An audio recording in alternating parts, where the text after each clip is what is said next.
Dalam waktu singkat mengenai masalah coronavirus yang sekarang mungkin sedang berjangkit di Indonesia. Sebelum kemana-mana saya akan coba menerangkan mengenai masalah coronavirusnya sendiri. Coronavirus adalah virus RNA dan ini beramplop. Kalau virus beramplop kita akan membayangkan itu seperti balon, kemudian ada spike-spike-nya di sana. Nah, spike yang di luar ini terdiri dari lapisan glikoprotein. Lapisan glikoprotein akan sangat mudah hancur oleh pelarut lemak, deterjen, ataupun desinfektan. Jadi coronavirus meskipun dia punya kemampuan untuk menyebar dengan cepat, dia tetap memiliki kelemahan. Kelemahannya apa? Kelemahannya akan sangat mudah hancur oleh pelarut lemak, oleh deterjen, oleh desinfektan. Sehingga jika kita sering cuci tangan, kita sering ngepel lantai dengan desinfektan atau dengan cairan untuk pel, maka virusnya akan hancur dan tidak akan menulari lagi. Nah, kemudian saya akan cerita gimana caranya coronavirus bisa menulari ke manusia.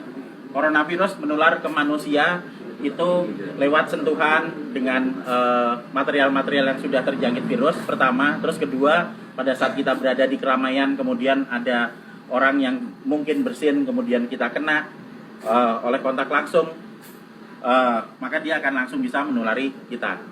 Tapi sekali lagi kita jangan terburu panik dulu. Kenapa? Karena coronavirus ini tidak seganas seperti yang dibayangkan atau yang ditampilkan oleh media. Kita akan selalu lihat di situ. Sekarang korban coronavirus seluruh dunia ada sekitar di 80.000 sekian penderita.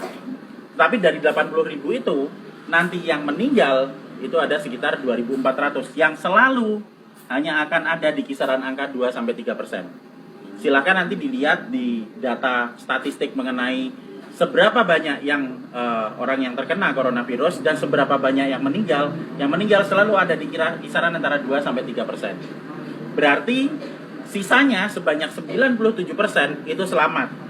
Dengan deskripsi lebih detail, yang sakit 53%, sementara sudah ada yang mulai sembuh itu sebanyak 44%. Nanti kita akan cerita kenapa dia bisa sembuh.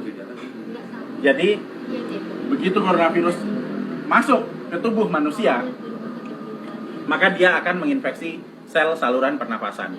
Hari pertama akan ada bersin-bersin, wajar karena itu sistem imun non spesifik yang bekerja. Hari kedua akan ada pilek. Hari ketiga dan keempat kemudian nanti akan ada demam.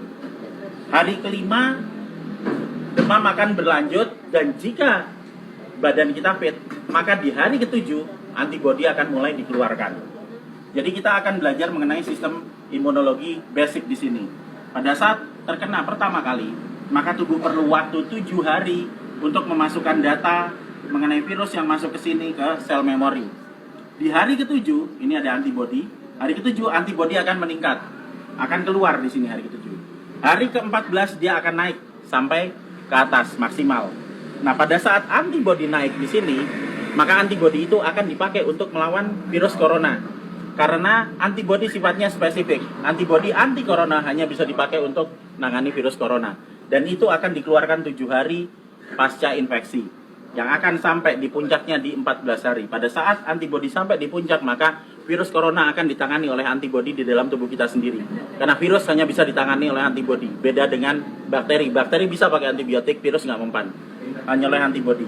Dan nanti antibodi akan berlanjut turun sampai di minggu ketiga. Apa yang terjadi di minggu ketiga pada saat antibodi sudah mulai turun? Berarti infeksi yang ada di dalam sudah ditangani oleh antibodi yang tumbuh dalam kondisi maksimal di umur 14 hari tadi. Jadi sesudah 21 hari, otomatis virus yang ada di dalam badan kita sudah tertangani. Apa yang terjadi kalau nanti ada serangan virus lagi?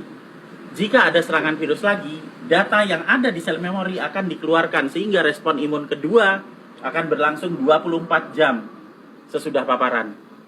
Jadi misalnya saya sudah pernah kena corona dan saya bisa bertahan hidup sampai 14 hari, maka saya akan kebal seterusnya.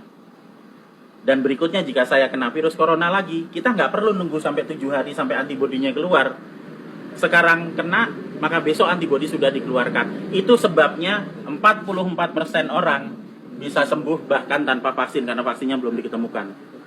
Dan masih ada 53% yang sakit yang akan sembuh ngikuti 44%. Karena pola kematian atau mortalitas tidak pernah bergerak dari 2-3% maksimal. Sehingga tidak perlu khawatir, tidak perlu panik pada saat ada wabah corona. Kita punya prinsip penanganan wabah ada 3. Pertama, kita kurangi paparan virus. Gimana caranya? Untuk kita pribadi hidup sehat, sering cuci tangan, jaga kebersihan tubuh, sering mandi. Kalau misalnya kira-kira kita khawatir terjangkit, ya jangan datang ke tempat keramaian yang banyak orang sakit. Dan untuk mengurangi paparan virus ke kita. Nah, untuk kitanya sendiri gimana? Kita bisa naikkan antibodi. Gimana caranya? Dengan mengkonsumsi vitamin E atau C, vitamin E plus C setiap hari. Plus madu. Karena madu bisa dipakai untuk energi, sementara vitamin E dan C akan bisa dipakai untuk menaikkan produksi antibodi. Energi dipakai untuk pembentukan antibodi dari kita sendiri. Dan yang terakhir, kalau sakit jangan keluar. Di rumah aja, terus kita beri terapi, kita sembuhkan, makan yang benar, kita melakukan pola hidup sehat, sehingga jika itu nanti sakit atau misalnya katakanlah demam, panas dalam waktu 4-5 hari, itu wajar, nggak usah panik, biasa aja. Kita hanya perlu memberikan vitamin E, C, makan yang cukup, istirahat yang cukup, nanti di hari ketujuh antibodi kita keluar. Itu juga berlaku buat yang sakit. Sehingga sebenarnya kita semua akan bisa menangani wabah coronavirus ini, asal kita bisa tahu basicnya seperti apa, ilmunya seperti apa, dan yang paling terakhir, jangan panik, santai aja, kiamat masih panjang. Jadi ayo kita kerja